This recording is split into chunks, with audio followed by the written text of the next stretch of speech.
Good evening and welcome to all of you for this one more exciting program on Sabki Suno, which is a program we listen to each other, views, ideas, poems, etc.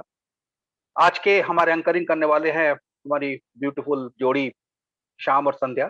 तो मैं request Shyam और Sandhya to please take it forward please. Thank you, sir. Thank you. Good evening, friends. मोतियों की आदत है बिखर जाने की. मोतियों की आदत है बिखर जाने की. ये तो बस धागे की जिद है कि सबको पिरोए रखना है.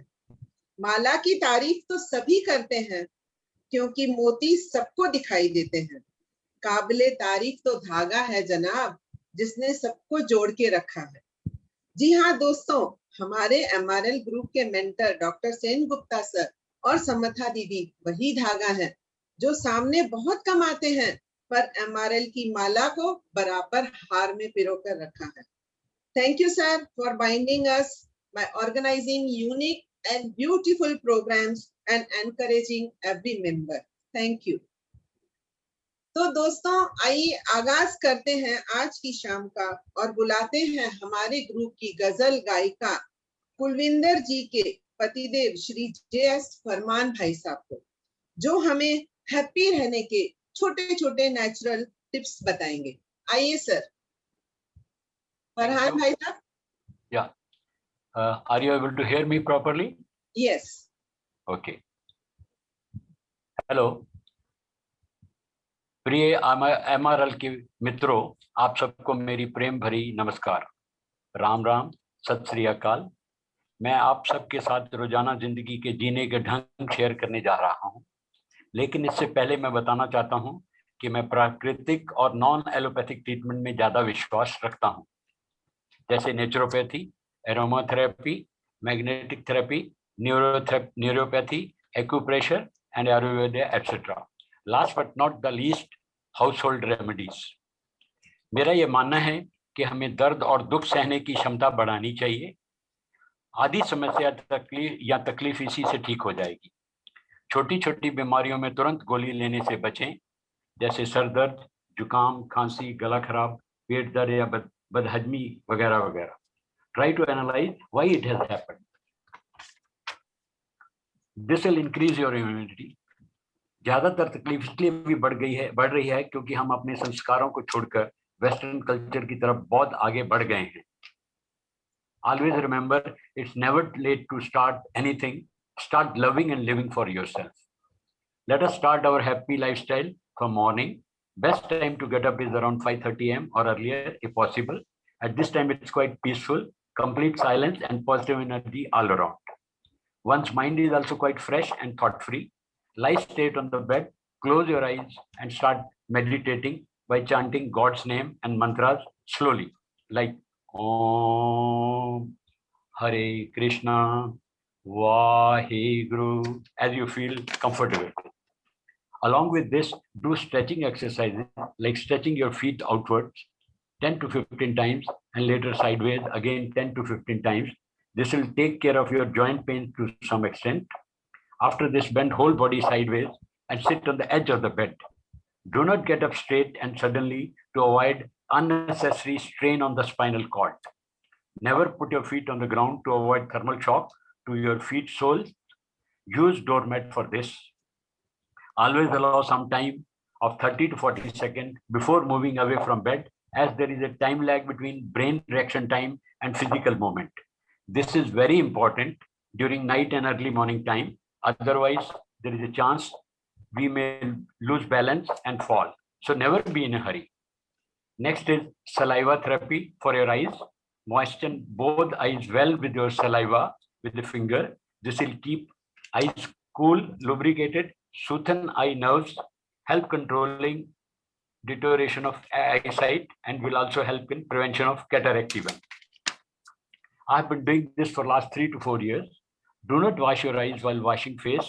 Allow natural drying of saliva to get full benefit. This therapy can be done any number of times and any time. If done before going to bed at night, it will help inducing sleep as well. Next is sinus therapy. Apply 2-3 drops of mustard oil or medicated cow ghee with little finger in both the nostrils and sniff 3-4 times. This will take care of your common cold if done regularly. Now comes bathing. Take bath with lukewarm water to reduce thermal shock.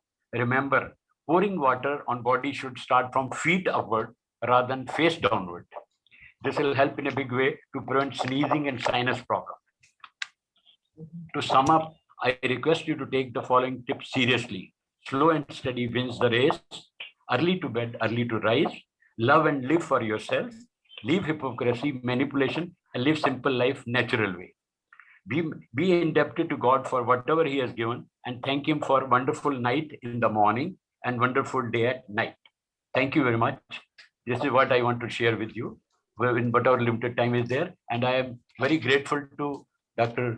Chen Gupta Sahab for giving me this opportunity. Thank you once again.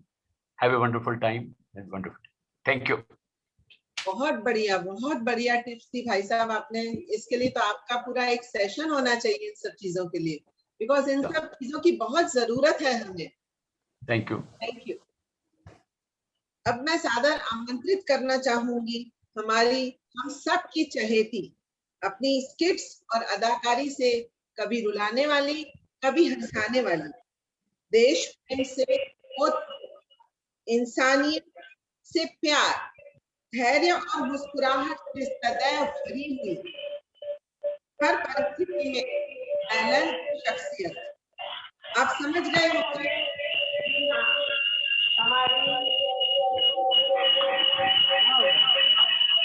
मेरा आ गया, वही आ गया।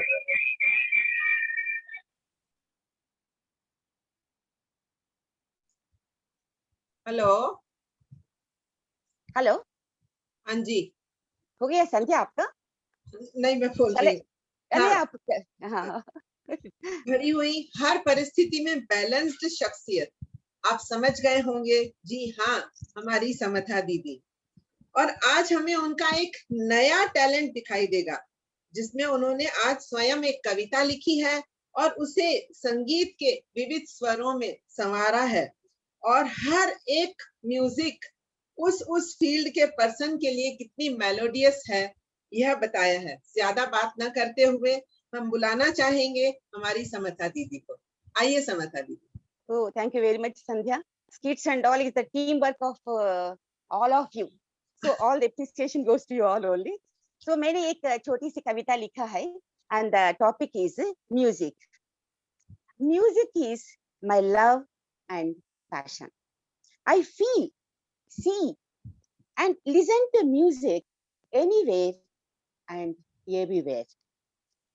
If I see the peaks of high mountains, I remember the high notes of Saptaswaras.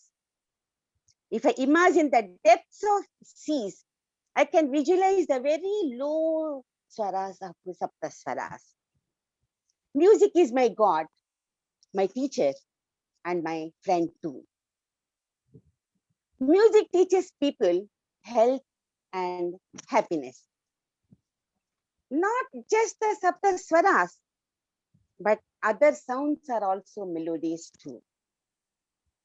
The free fall of water from high mountains, the cool breeze, and the hot sun, and many others. The cry of a newborn baby is melodious to the ears of the mother delivering the child. The cry of a newborn baby is melodious to the ears of the mother delivering the child.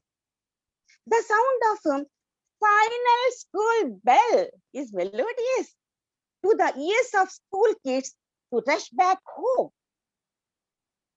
The sound of rain to farmers in famine-affected areas is a feast, not only to ears, but to eyes also. The loud applause from the audience for an awardee. The sound of footsteps of a soldier returning from war to his wife.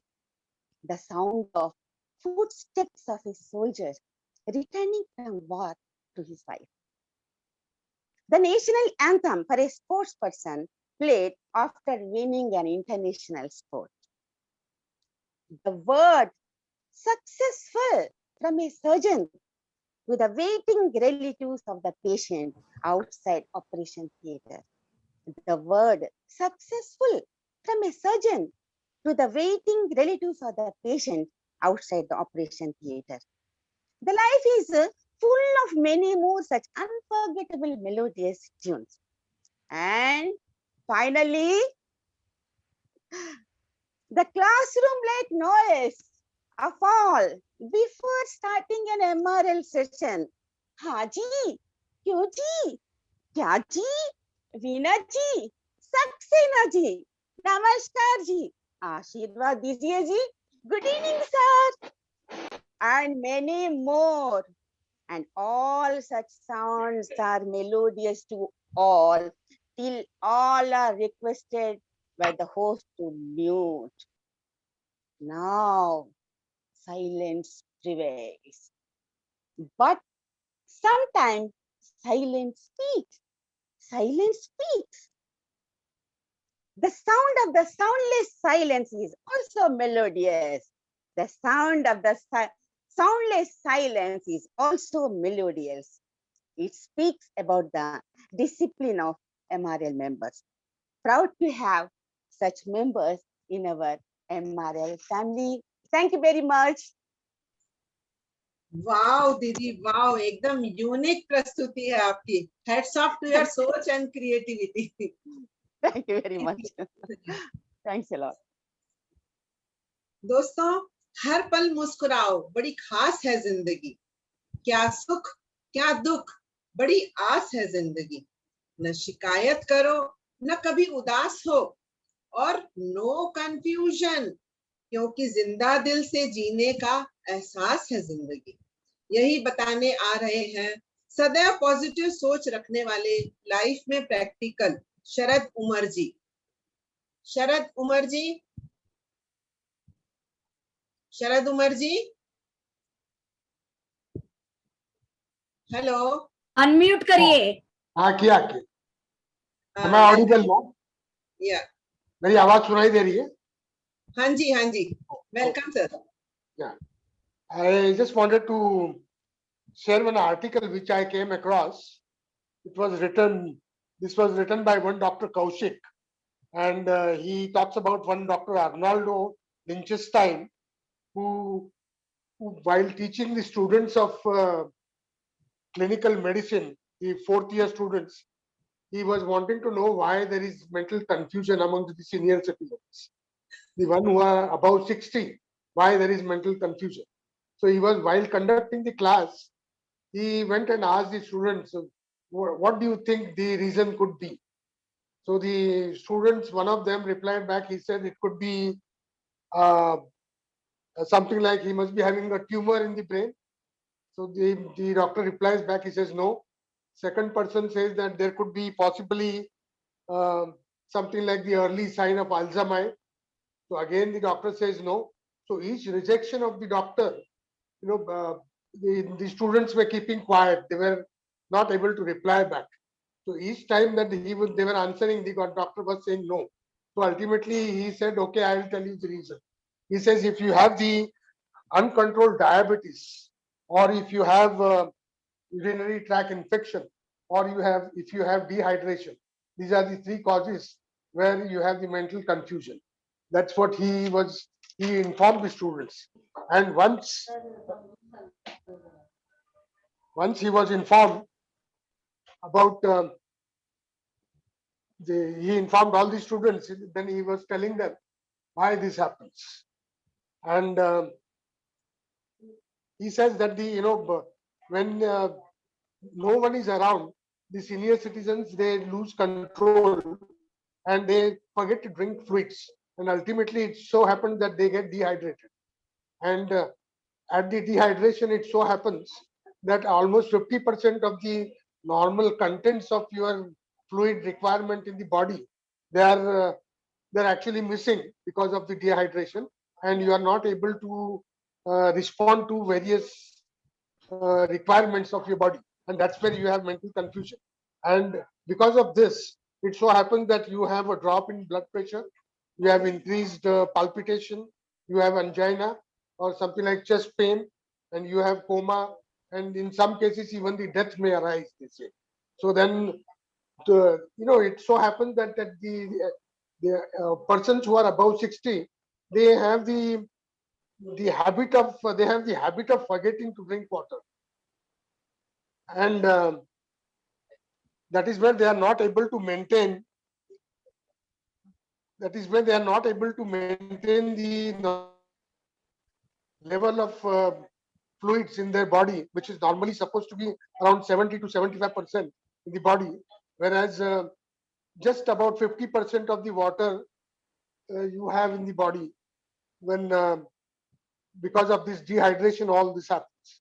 So the people above 60, since they have lower water reserves, it is they say that it is the normal aging process, but there are more complications. Although dehydrated, they don't feel like drinking water because of the mechanism. The entire body mechanism itself stops functioning. That is where you do tend to forget to drink water, and because of that you are not able to remember a few things, and there is mental confusion among the elderly. So he concludes stating that the elderly people who are above 60 should be made to drink water or any kind of juice or any soups or any liquid or any fruits which has got high water content. They should be consuming that to maintain the normal level of the fluids in the body. That is where their mental confusion will go. And at the same time, it is requested that all the young people should ensure to see that they are made to drink some fluid or the other after every 2 hours, and that is where they will be able to maintain their normal level of fluids in the body. Otherwise, because of the dehydration, it goes below 50%, and then you have the mental confusion. So it is requested that even the young members of the family should ensure to see that the elderly people are made to drink water or any other fluid so that their water levels are maintained, and then they don't have the mental confusion. Thank you. बहुत बढ़िया शरद उमर जी। हम सभी को पानी का बहुत ध्यान रखना चाहिए, लिक्विड्स का बहुत ध्यान रखना चाहिए। Thank you very much. दोस्तों, खामोश रहने का अपना ही मजा है। नींव के पत्थर कभी बोला नहीं करते। समर्थन और विरोध केवल विचारों का होना चाहिए, किसी व्यक्ति का नहीं, क्योंकि अच्छा व्यक्ति भी गलत विचार रख सकता है और कई बार किसी बुरे व्यक्ति का विचार भी सही हो सकता है।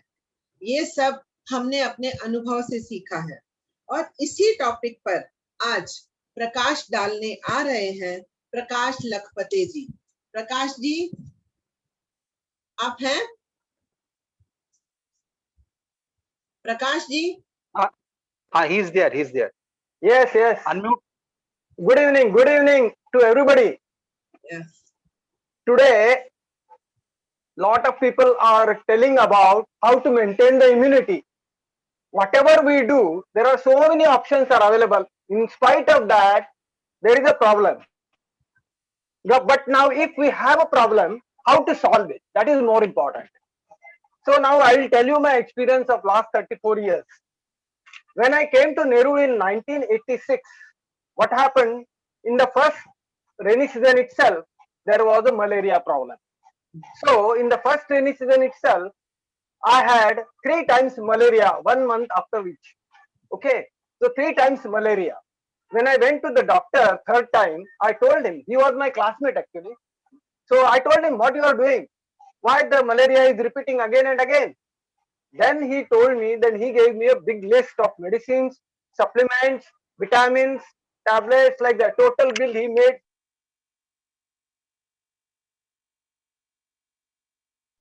In 1986, I was very much upset at that time. But I took all the medicines and I decided that I should not fall in future because of malaria. Then I started doing the research. So I came to the conclusion that our grapes, black grapes, contain malaria drug, that is quinine. Quinine is famous. Quinine drugs were used for malaria, and it was banned in 2008 or something like that. But then I started making further research. Then I came to the conclusion that it is a very good, grapes are eatable. I mean, it is a eatable fruit, so no harm.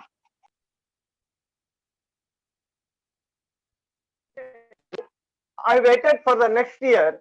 Next year I had again malaria. For the first time I had malaria. Immediately I went to the doctor, for checking the blood test, and it was tested positive that there was a malaria problem. So I told my wife, now I don't want to go to doctor, I want to try myself. So what I did, I took 10 pieces of dry black grapes as a dry fruits, morning, evening, and afternoon and evening. And I tried for 2 days. Third day again I went to the for testing the blood, and I found that malaria was negative. I was so impressed that time. After that, whenever there is a even small sneeze or even small cough or any other problem, or even if I feel that I'm tired or so, immediately I will take 5 to 10 pieces of black dried grapes. By doing that, for last 34 years, I have never felt sick for a single day. I never gone to the doctor. See, that is the important point. And in the last 1 year, I told this message to several people, and they have not done anything, no medicine, nothing, no corona problems, nothing. Everything is cleared up. And anytime you have this problem, you can try and you let me know, because several people are benefited all over the world. I'm telling you, it is not only here, because for last 10 to 12, 15 years, I am guiding the people on the globe also, because I got their email address and phone numbers also. And they are giving me the back feed, that reply, that they are giving the feedback telling that your methodology is very good. And it is nothing something new, because many people know Drakshasau, we give it to the small children. What for? It is to maintain the immunity. Why senior citizen cannot do that? Drakshasau. I am not telling you something new. This is already known to all of us.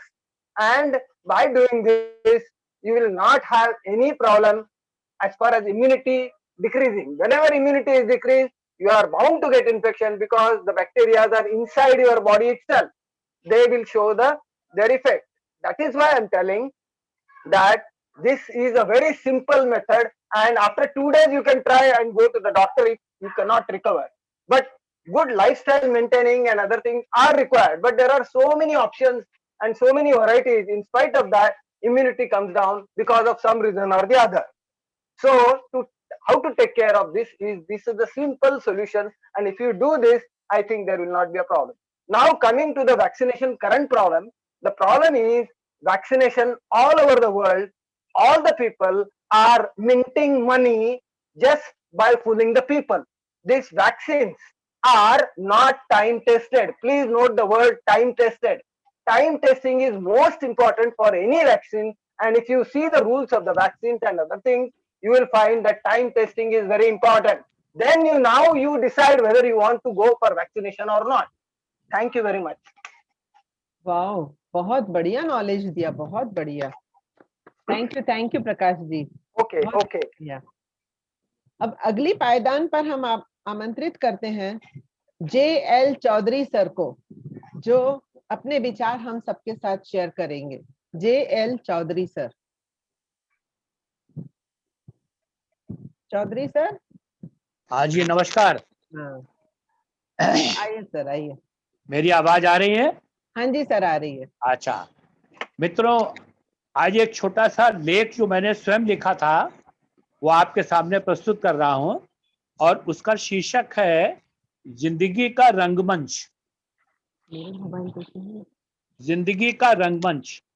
कहते हैं कि जिंदगी एक रंगमंच है, और जीवन रंगमंच पर होने वाले एक एकांकी नाटक की तरह है. कोई भी नाटक को सफल बनाने में उसके कलाकारों द्वारा निभाया हुआ किरदार बहुत अहम हिस्सा है, और वो सभी किरदारों का निर्धारण उचित समय पर स्टेज पर निर्धारित समय पर आना और फिर निकासी और समय पर पूरी संवेदना और भाव के साथ संवाद बोलना एकांकी नाटक के निर्देशक द्वारा निर्धारित होता है। मित्रों, ध्यान रखना, निर्देशक मंच पर मौजूद नहीं होता। उसे जो कलाकार निर्देशक के अनुसार निर्धारित किरदार में जी जाता है, उस किरदार को निभा जाता है, वही सफल कलाकार कहलाता है। जो कलाकार होता है सफल, वो रोता भी है, हंसता भी है, गाता भी है, प्यार मोहब्बत भी करता है, क्रूरता भी करता है, कॉमेडी भी करता है, हंसी मजाक करता है, कहानी दृश्य और परिदृश्य के अनुसार पोशाक पहनता है, कपड़े पहनता है, और सब उस एकांकी के अदृश्य निर्देशक के निर्देशन के अनुसार। और तब निर्देशक की कल्पना, रचना, संरचना, संकल्पना, रंगमंच की साज सज्जा, ध्वनि नियंत्रण सब साकार हो जाती है और सफल हो जाती है। एक सुलझा हुआ निर्देशक एकांकी सफल होने पर सभी कलाकारों की भरपूर हौसला अफजाई करता है और उनको थोड़ा सा तराशता भी है। बस उसी तरह जिंदगी का ये स्टेज है मित्रों। हम सब कलाकार हैं। हमारा निर्देशक कौन है? वो अनंत, अलख, अगम, अनाम परमात्मा है, जिसने हमें किरदार दिया है निभाने को। बस हमें उस किरदार में जी जाना है और जीते हुए निभाना है। अगर जी गए बखूबी उस किरदार में, निभा पाए किरदार को पूरी तरह, पूरी ईमानदारी से, तो जीवन सफल है, वरना हम असफल होते हैं। लेकिन हमारा दोष क्या है कि हम अपनी असफलता को उस परमात्मा को सौंप देते हैं। हम अपनी गलतियां नहीं देखते, ये नहीं देखते कि हमने जीवन में क्या किया। हम माता पिता हैं, पुत्र पुत्री हैं, भाई भाई हैं, बहन बहन हैं, भाई बहन हैं, दादा दादी हैं, नाना नानी हैं, सास ससुर हैं, बहू दामाद हैं, देवर भाभी है, ननन भाभी हैं, देवरानी जेठानी हैं, मामा मामी, चाचा चाची, मौसा मौसी, भाई बहन हैं, सहपाठी है, सहकर्मी हैं, सहयोगी हैं, दोस्त हैं, दफ्तर में हाकिम हैं, मुलाजिम हैं, गुरु के शिष्य हैं, शिष्य के गुरु हैं, पंडित हैं, काजी हैं, मुल्ला हैं, दुकानदार हैं, कारोबारी हैं, कामगार हैं, पड़ोसी हैं, शिक्षक हैं, विद्यार्थी हैं, लेनदार हैं, देनदार हैं, वकील हैं, न्यायाधीश हैं, लेखक हैं, गीतकार हैं, संगीतकार हैं, गायक हैं, पत्रकार हैं, नेता हैं, मंत्री हैं, संतरी हैं, कुछ भी हैं। बस जरूरत है परमात्मा रूपी निर्देशक द्वारा दिए हुए किरदार को पूरी ईमानदारी से, अपनी पूरी सामर्थ्य से पूरा का पूरा निभाना, सही समय पर, सही जगह पर, सही आवाज में, सही संवाद बोलना। जरूरत हो तो पत्थर की तरह सख्त हो जाना, ओस की तरह नम हो जाना, एक दूसरे के दुख सुख में शामिल होना और फिर संकेत पाते ही मंच को छोड़ देना। और जब निभ जाए वो किरदार तो उस अलख, अगम, अनाम, अनंत निर्देशक उस परमात्मा को नमन कर धन्यवाद करना कि मेहरबानी तेरी, किरदार निभा पाया। फिर देखो वो निर्देशक जो भावी जीवन में कैसे किरदार देता है। दोस्तों, मुझे मालूम नहीं मैं अपना किरदार बखूबी निभा पाया या नहीं, पर इतना जरूर कह सकता हूं, कमियां तो मुझ में बहुत सी हैं, पर मैं बेईमान नहीं। मैं सबको अपना मानता हूं, यह कोशिश है, सोचता फायदा या नुकसान नहीं। एक शौक है ईमान बेचे बिना जीने का, और कोई मुझ में गुमान नहीं। छोड़ दूं बुरे वक्त में अपनों का साथ, वैसा मैं इंसान नहीं। या खुदा महफूज रखना हमारे सभी दोस्तों को, बख्श देना इनको नियामतें, सेहत, दौलत, शोहरत, सब कभी भी मोहताज न हो किसी मदद के। सब अपना किरदार बखूबी निभाएं और नूरे इलाही की नजर इनायत के हकदार बने। आप सबका दोस्त, ये नाचीज, ये शुभ चिंतक Jawaharlal Chaudhary. Very good, very good. बहुत बढ़िया जवाहरलाल चौधरी जी, बहुत बढ़िया बताया आपने। सच में हम सब एक किरदार हैं और ये एक स्टेज है। करेक्ट। दोस्तों, किस्से कहानियों का दौर सदियों पुराना है और कहानियां बच्चे बूढ़े सभी को पसंद आती हैं। हमने अपने लास्ट एमआरएल मीट में नेबोमिता जी से भी सुना कि किस तरह हम अपने जीवन में घटित किस्सों कहानियों से इंस्पायर होते हैं और जीवन को नया मोड़ मिल जाता है। तो आइए अगली सीढ़ी पर सुनते हैं एक कहानी लक्ष्मी रमणी जी से। लक्ष्मी रमणी जी। Yeah. Am I audible? Yes, Am I yes. audible? Yes, yes, Okay. yes. Thank you. Good evening, friends. As a student of Sanskrit, I was fascinated by the poems and plays of the great Sanskrit scholar, the poet Kalidasa. Today, I will tell you an interesting story from the life of Kalidasa. We all know that Kalidasa wrote poems and plays in his simple Sanskrit, which made even common people appreciate his works. Although there were many scholars in his darbar, King Vikramaditya had a special admiration for Kalidasa and loved him very much. This made the other poets in the court highly jealous of Kalidasa, and they tried many tricks to damage Kalidasa's reputation as a great poet. The king became aware of this rivalry and decided to establish the supremacy of Kalidasa by holding a test. One day, the king assembled all the poets, including Kalidasa, and requested each one of them to come up with a poem consisting of 4 lines, with the last line ending with the consonants ka, kha, ga, gha. We know that a, I, etc. are the vowels and ka, kha, ga, gha are the consonants. The king gave the poets a week's time to complete their poems and present them in the open darbar. He also announced a handsome reward for the best poem. The poets, including Kalidasa, dispersed from the court and started seriously working on the poem, ending with the consonants ka, kha, ga, gha. We all know that Sanskrit was a spoken language during those days, and both the young and old were able to converse fluently in Sanskrit. Initially, the poets thought that it is very easy to compose a poem as specified by the king, but as days passed by, they found it impossible to find a theme and compose a poem ending with ka, ka, ga, gha. After a week, when the court assembled, the king asked the poets to present their poems one after the other. The first one got up from his seat and respectfully informed the king that it is impossible to write a poem ending in ka, kha, ga, gha. The king called out the other poets one after the other. Each one repeated the same excuse that no poem can end with the consonants ka, kha, ga, gha. Finally, the king called out Kalidasa's name. Poet Kalidasa respectively bowed before the king and recited the 4 lines composed by him with the following words.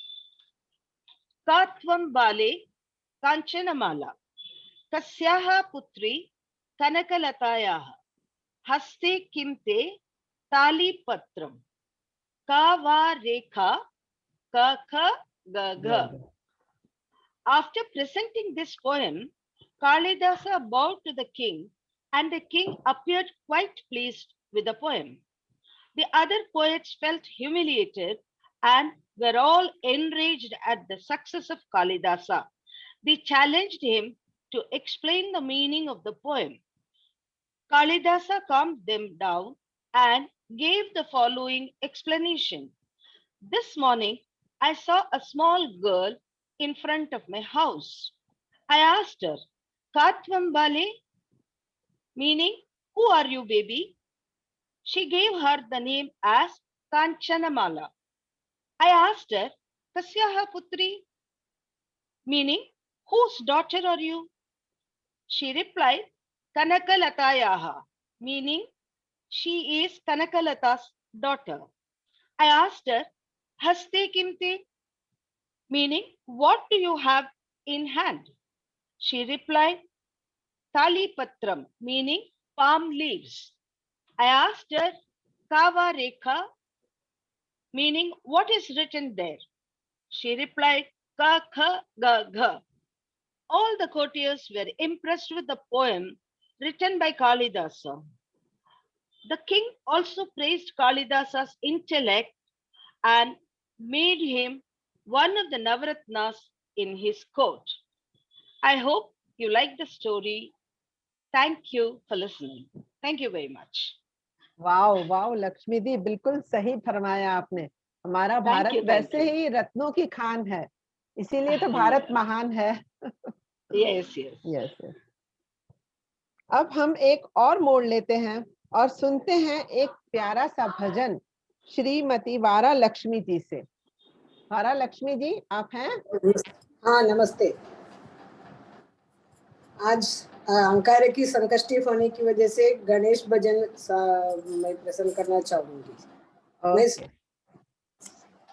प्रारंभी विनती कतुला करित से, देवेश चिंतामणि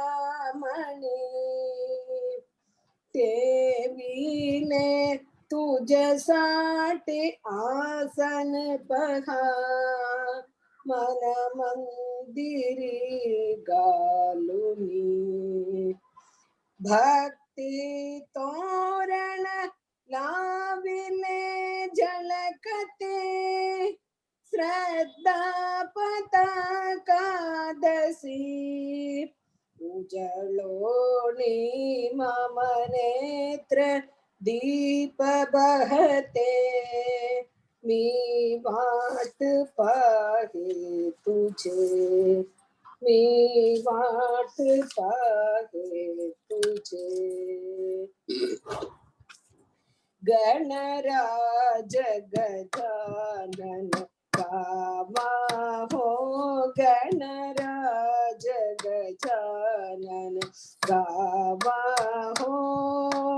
राज गजानन, राज गजानन, राज गजानन, राज गजानन, राज गजानन पहावा हो, गणराज गजानन गावा हो।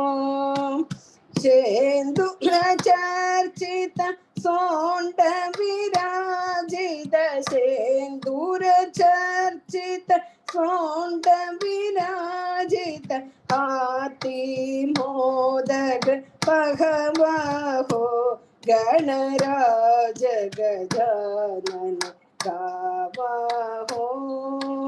विघ्न विनाशक बुद्धि प्रकाशक, विघ्न विनाशक बुद्धि प्रकाशक, तो वरदायक पहवा हो, तो वरदायक पहवा हो, गणराज गजानन गावा हो। आनंदात्मज प्रार्थित से तुझे, आनंदात्मज प्रार्थित थे तुझे। पदम पसा सारे सा, साद प म पदनि सा, पदम पसा सारे सा, साद प म पदनि सा।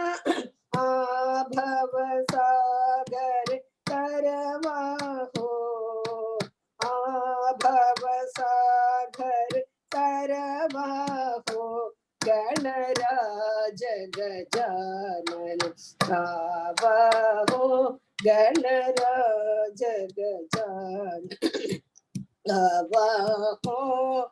मोरया मोरया नाम है गेहूया, हृदय टेवूया, प्यासी हृदय टेवूया।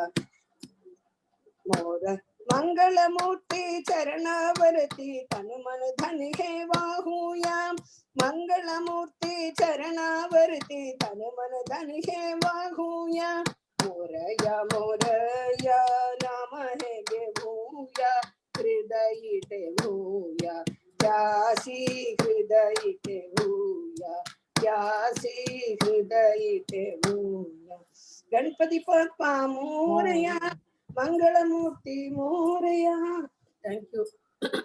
वाह, बहुत बढ़िया वारा लक्ष्मी जी, एक अलग सा ही भजन आपने सुनाया। Thank you very much. अब आगे आते हैं आर के मोदी सर, जो कभी कहानियां कभी जोक्स लेकर आते हैं और हिंदी गानों की तर्ज पर अपने लिखे गाने भी सुनाते हैं। आइए आज देखते हैं उनके पिटारे में हम सबके लिए क्या है। मोदी सर हैं आप? जी, आवाज आ रही है? आइए। हाँ बिल्कुल। जिंदगी में मैंने 3-4 कविताएं ही लिखी हैं।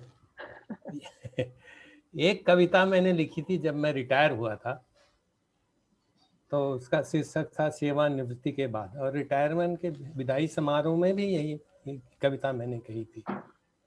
तो आपके सामने प्रस्तुत करता हूँ। हो सकता है कि इसमें अतिशयोक्ति हो, लेकिन कुछ तो सच्चाई है। सेवानिवृत्ति के बाद गली के नुक्कड़ पे बनिए की दुकान, रिटायरमेंट के बाद एक रोज पहुंचा लेने घर का सामान, जिससे रोज लेता था जिस बनिए से। पहले तो हंसकर लिस्ट ले लेता था, जबरदस्ती चाय और ठंडा थमा देता था। आज तो उसका व्यवहार ही बदल गया, लिस्ट लेना तो दूर मुस्कुराना भूल गया। काफी इंतजार के बाद मैंने गुहार लगाई, मुझे जरा जल्दी है, सामान दे दो भाई। व्यंग से वो बोला, अब तो समय ही समय है आपके पास, क्यों करते हो मेरी दुकानदारी का सत्यानाश। पहले इन लोगों को मैं निपटाता हूँ, फिर आपका सामान बनवाता हूँ। इसी बहाने कुछ समय यहाँ कट जाएगा और समय का कुछ सदुपयोग हो जाएगा। वो मेरे पर व्यंग कर रहा था। सुबह सुबह दूध वाले के यहाँ गया, कहा आज तो लड़का ही दूध दे गया, कल से मैं खुद ही दूध लेने आऊंगा, दूध लेकर टहलता हुआ घर चला जाऊंगा। दूध वाले का माथा ठनक गया, बोला रिटायर होकर, सोचा बोला नहीं, रिटायर होकर पहुंचाने का पट्टा खर्चा बचा गया। मैंने कहा कुछ ब्रेड और अंडे दे देना, वो बोला आज से नगद पड़ेगा देना। मैंने कहा कुछ ब्रेड और अंडे देना, वो बोला आज से नगद पड़ेगा देना। एक बोर्ड की तरफ इशारा किया, आज नगद कल उधार की बोर्ड है लगाई, इसलिए उधार बंद की बात कही है भाई। अब देखिए, रिटायरमेंट के बाद घर को मरम्मत कराना है तो ऋण लेने की जरूरत पड़ती है। घर मरम्मत ऋण लेने गया बैंक के पास, मैनेजर से मिला, कहा अब आपकी ही है आस, घर मरम्मत कराऊंगा अगर कर्जा दे दें। मैनेजर बोला आपकी उम्र कितनी है पहले ये तो बतला दें। उम्र 60 साल है, रिटायर हो गया, इस उम्र के बाद कर्जा नहीं है, ये रूल बन गया। फिर कैसे मरम्मत हो यह तो बतलाएं। तो ये पहले सोचना था कि कैसे भविष्य बनाए, मैनेजर मेरे से बोला। अब देखिए, जो मैं तो रिटायर हो गया था, लेकिन जो मित्र अभी भी थे, सर्विस में थे, उनका व्यवहार देखिए। एक रोज शाम को मिलने गया, मित्र के घर गया, कुछ कहा नहीं उसने, पर चेहरे का भाव बदल गया। शायद सोचा होगा इसे तो नहीं है कुछ काम, मुझे तो बीवी के साथ कहीं जाना है इस शाम। व्यवहार देख मैं जल्दी ही उठ गया, विदा लिया, धीमे कदमों से घर लौट आया। 2 पंक्ति जो लास्ट में इसका जिस्ट है, मत करो यह बर्ताव, मत करो ये व्यवहार, तुम्हें भी इस उम्र में आना है। आज तो जलते सूरज हो, पर शाम को तो ढल जाना है, शाम को तो ढल जाना है, शाम को तो ढल जाना है। Thank you. बहुत बढ़िया मोदी जी, सही बात है, कुर्सी की वैल्यू है, कुर्सी के बाद कुछ नहीं। परसों आहूजा मेरे पास आए और कहने लगे, अब से मैं तुम्हें झगड़ने का एक भी मौका नहीं दूंगा। मैं ठहरी आत्मनिर्भर भारत की आत्मनिर्भर नारी। तो कह दिया, मैं कोई आपके मौके की मोहताज नहीं हूँ, मैं तो आत्मनिर्भर हूँ।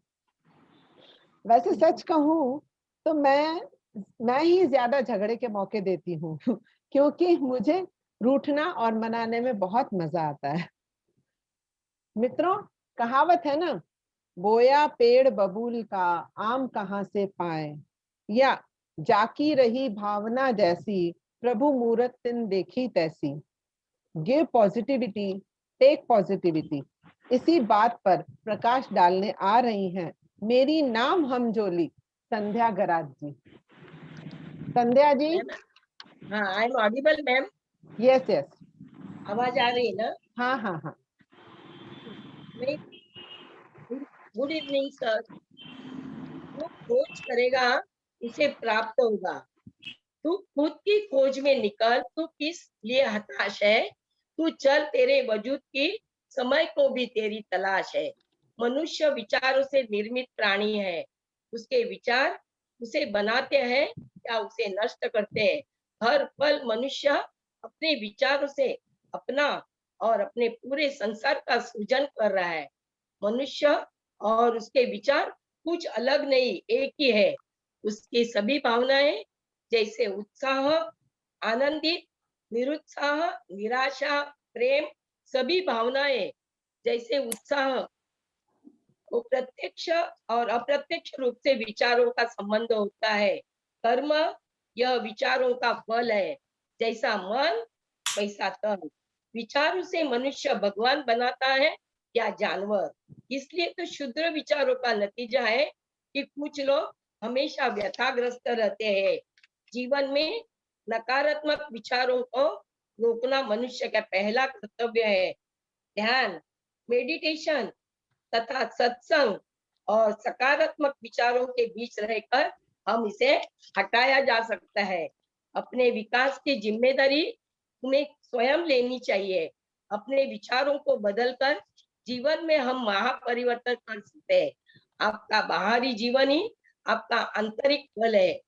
अपने आप को इस तरह तैयार कीजिए कि दुख का आप तक न पहुंचे, आप आनंद से लबालब हो जाए। भक्ति, ज्ञान और कर्म से परे श्री कृष्ण ने अपने जीवन से जो महत्वपूर्ण योग अदृश्य में हमें बताया है वह आनंद योग। इस योग से आप हमेशा ईश्वर के साथ संपर्क में रहते हैं। हम अपना होने का हमें एहसास हो सकता है। आपका बाहरी जीवन ही आंतरिक जीवन का प्रतिबिंब है। प्रकृति के 3 नियम है जो शाश्वत है। पहला, प्रकृति का नियम, यदि खेत में हम बीज न डालें तो कुदरत उसे घास फूस से भर देती है। ठीक उसी तरह दिमाग में अगर हम सकारात्मक विचार न भरे तो नकारात्मक विचार अपनी जगह बना ही लेते हैं। प्रकृति का दूसरा नियम, जिसके पास जो होता है वह वही बांटता है। सुखी सुख बांटता है, दुखी दुख बांटता है, ज्ञानी ज्ञान बांटता है, भ्रमित भ्रम बांटता है और भयभीत न भय। प्रकृति का तीसरा नियम, अपने जीवन में जो भी है उसे पचाना सीखो, क्योंकि जैसे भोजन न पचने पर रोग बढ़ते हैं, पैसा न पचने पर दिखावा बढ़ता है, बात न पचने पर चुगली बढ़ती है, प्रशंसा न पचने पर अहंकार बढ़ता है, निंदा न पचने पर दुश्मन बढ़ती है, राज न पचने पर खतरा बढ़ता है, दुख न पचने पर निराशा बढ़ती है, सुख न पचने पर पाप बढ़ता है। यही जीवन का आखिरी सत्य है। जिंदगी एक हसीन ख्वाब है, जीने की चाहत होनी चाहिए। गम खुद ही खुशी में बदल जाएंगे। सिर्फ मनुष्य को आदत होनी चाहिए मुस्कुराने की। So enjoy the every moment of your life, don't save it. There is no system to get refund on an unused life. Thank you ma'am. वाह, बहुत बढ़िया, बहुत बढ़िया मूल मंत्र दिया आपने। बहुत थैंक सही। You, thank you. कार्यक्रम की आखिरी पायदान आ गई दोस्तों, और हम बुलाते हैं चंद्रकांत राणे को। मित्रों, जीवन में हम सभी अपनी सोसाइटी, ग्रुप, फ्रेंड सर्कल में लोकप्रिय बनने की ख्वाहिश रखते हैं, पर उस कला की जानकारी न होने की वजह से हो नहीं पाते। आइए सुनते हैं चंद्रकांत राणे जी को, एक बहुत ही पॉजिटिव इंसान जिन्होंने पिछली बार एक बहुत छोटी सी बात जो हमारे ध्यान में नहीं आती, माइंडफुल ईटिंग के बारे में कही थी। आज वे बताएंगे कि लोकप्रिय कैसे बने। Over to you Chandrakant ji. Yes, thank you madam. सभी को मेरा नमस्कार। आज बात करेंगे लोकप्रिय कैसे बने, हाउ टू बी पॉपुलर। हमें या हम सभी को यह मान लेना चाहिए कि हम चाहते हैं कि लोग हमें पसंद करें। आप किसी के मुंह से यह सुन सकते हैं, मुझे फर्क नहीं पड़ता कि लोग मुझे पसंद करते हैं या नहीं, परंतु जब कोई ऐसा कहता है तो आपको यह समझ लेना चाहिए कि वो दरअसल झूठ बोल रहा है। मनोवैज्ञानिक का कहना है, मानव स्वभाव की गहनतम आकांक्षा है सराहे जाने की इच्छा, पसंद किए जाने की आकांक्षा, दूसरों का सम्मान हासिल करने की इच्छा, लोगों द्वारा चाहे जाने की इच्छा हम सबकी मूलभूत इच्छा है। हाई स्कूल के एक विद्यार्थी से एक सर्वे में यह सवाल पूछा गया, आप लोगों की सबसे प्रबल इच्छा क्या है? अधिकांश विद्यार्थियों का कहना था कि वे लोकप्रिय बनना चाहते हैं। यही वयस्कर और अधिक उम्र के लोग भी चाहते हैं। इसमें कोई संदेह नहीं कि हर व्यक्ति यही चाहता है कि लोग उसे पसंद करें, उसका सम्मान करें और उसे स्नेह दें। इंसान को सबसे ज्यादा परेशानी इस बात से होती है कि उसे कोई पसंद नहीं करता है या किसी को उसकी जरूरत नहीं है। जिस इंसान को जितना ज्यादा पसंद किया जाता है या जिसकी लोगों को जितनी ज्यादा जरूरत है, वह इंसान उतना ही परिपूर्ण इंसान बन जाता है। अकेला व्यक्ति या एकाकी व्यक्ति इतना दुख उठाता है जैसे जिसे बयान करना मुश्किल है। उनके अंदरूनी स्वभाव की वजह से वो इतना सामान्य विकास उनका हो नहीं पाता। उदाहरण के तौर पर मेरे एक फ्रेंड के रिटायरमेंट पार्टी में लंच में उन्होंने सभी पुराने रिटायर तथा सभी डिपार्टमेंट के कलीग को लंच पे बुलाया था। उनमें से एक बुजुर्ग जो कई साल पहले रिटायर हो चुके थे, उनको भी बुलाया था। लंच चालू हुआ, इतने में एक ऑफिसर बेहद व्यस्त दिखता हुआ लंच पर देरी से आया और उसने थकी हुई आह भरकर कुर्सी पर खुद को पटक दिया। काश मेरा टेलीफोन बजना बंद हो जाए, उसने शिकायत भरे शब्द से कहा। मैं कहीं भी नहीं निकल पाता क्योंकि लोग मुझे हर समय फोन में करते रहते हैं। मेरी इच्छा होती है कि मैं अपने टेलीफोन पर साइलेंसर लगवा लूं। बुजुर्ग ऑफिसर ने धीमे से कहा, मैं जानता हूं तुम्हें कैसा लगता होगा। पहले मैं भी यही सोचा करता था कि टेलीफोन की घंटी बजना बंद हो जाए, परंतु तुम ईश्वर को धन्यवाद दे दो कि टेलीफोन बज रहा है। इस बात कर खुश रहो कि लोग तुम्हें चाहते हैं और उन्हें तुम्हारी जरूरत है। उसने निराश स्वर से कहा, अब कोई मुझे फोन नहीं करता है, कोई मुझे नहीं चाहता है, किसी को मेरी जरूरत नहीं है। मैं अब गुजरा वक्त बन चुका हूं। मैं एक फिर से बार चाहूंगा कि मेरा टेलीफोन बजे। टेबल पर बैठे हम सभी बेहद व्यस्त लोग उनकी बातों पर काफी देर तक विचार करते रहे। हर कहीं आजकल आपको ऐसे लोग दिख जाएंगे। यदि लोग आपको पसंद करें, इसके लिए कुछ नियमों का पालन करना जरूरी है। जैसे कि सामने वाले का नाम याद रखने की आदत डालो। यदि आपको नाम याद नहीं रहते तो इसे सामने वाला यह समझ सकता है कि आप उसे रुचि नहीं ले रहे हैं। किसी भी व्यक्ति का नाम उसके लिए बहुत महत्वपूर्ण होता है। रिलैक्स रहने का गुण विकसित करें ताकि आप छोटी छोटी चीजों या बातों पर बुरा न माने, अहंकारी न बने, ऐसे संकेत न दे जैसे आप सब कुछ जानते हो। रोचक बनने का गुण विकसित करें ताकि लोग आपके साथ रहना चाहे और आपके सानिध्य से कुछ प्रेरक या महत्वपूर्ण बात जान सके। लोगों को पसंद करने की कोशिश करें। किसी की उपलब्धि पर बधाई देने का अवसर ना छोड़ें। ना किसी के दुख या निराशा में सहानुभूति का करने का अवसर न छोड़े। गहन आध्यात्मिक अनुभव हासिल करें ताकि आप लोगों को बेहतर और सुखी बनाने में मदद करें। आप लोगों को प्रेम, सुख, स्नेह देंगे तो वो भी आपको बदले में प्रेम, सुख और स्नेह देंगे।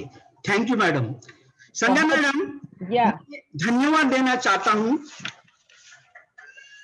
सभी एमआरएल के मेंबर के तरफ से आपको, सेन गुप्ता सर को, समता मैडम को, वीना मैडम को, एमआरएल के कोर कमेटी को, जिन्होंने हम सभी को यहाँ अपने विचार प्रकट करने का अवसर दिया। Thank you very much. बहुत बढ़िया चंद्रकांत जी, बहुत बढ़िया। छोटी छोटी टिप्स हैं लेकिन बहुत सही हैं कि हमको कभी कभी गुड लिसनर, गुड एडवाइजर बनना चाहिए। बहुत बढ़िया, बहुत बढ़िया। मित्रों, जिंदगी एक प्रोजेक्ट है और रिश्ते एक टारगेट। वाइफ डेली रिपोर्टिंग है और औलाद इंसेंटिव्स। जवानी एक कमिटमेंट है और बुढ़ापा अचीवमेंट। लेकिन मित्रता, मित्रता सैलरी है और सैलरी को कभी कोई नहीं भूलता, जो वक्त के साथ बढ़ती जाती है। और पुरानी मित्रता वो पेंशन की तरह है जो रिटायरमेंट के बाद भी चलती रहती है। तो मित्रों, इस मित्रता को बनाए रखिएगा। घर में रहें, मास्क पहने, बार बार हाथ धोएं, स्वस्थ रहें, अपना और अपने परिवार का ख्याल रखें। जैसा कि आज हमने अपने कार्यक्रम में सुना, maintain the fluids, eat black grapes, dry fruits to improve the immunity, और अपने जीवन में अपना अपना किरदार बिल्कुल सही तरह से निभाएं। अंत में आशा करती हूँ आपको आज का कार्यक्रम बहुत पसंद आया होगा। लाइक और सब्सक्राइब जरूर कीजिए। अपने अन्य ग्रुप्स में भी लिंक्स शेयर करिए। अंत में मैं फिर से सेन गुप्ता सर को धन्यवाद देना चाहूंगी कि उन्होंने मुझे इस कार्यक्रम को एंकर करने का मौका दिया। Thank you sir and thank you friends.